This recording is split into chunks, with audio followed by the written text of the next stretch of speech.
Every challenge question from the textbook, part 10. This is chapter 9, which is the first trig chapter. There is one challenge question in this entire chapter, I kid you not.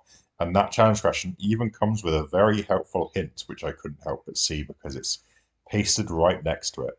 Anyway, we're trying to prove that AEB, which is this one here, plus ADB, which is this one, equals ACB, which is this one. Clearly, we can see that this one is 45 because this is an isosceles right-angled triangle. We can also see that this is root 2, this is root 5, and this is root 10, just by doing some Pythagoras on the standing right-angled triangles that are making this up. Now, from here, there's not a huge amount you can do without a calculator because, and by the way, you could absolutely just do this with a calculator, no problem.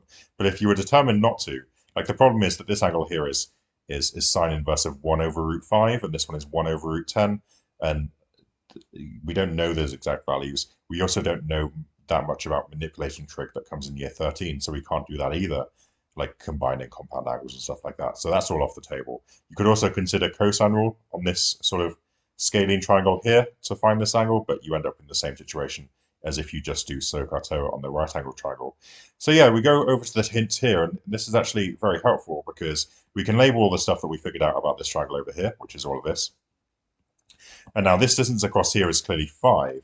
And this just works out really well because if you call this theta and do cosine rule on this triangle, you get 5 squared equals this squared plus this squared minus 2 times this times cos theta, which you can then start doing stuff to. Root 10 times root 5 is root 50, which is, I believe, 5 root 2, which makes this minus 10 root 2.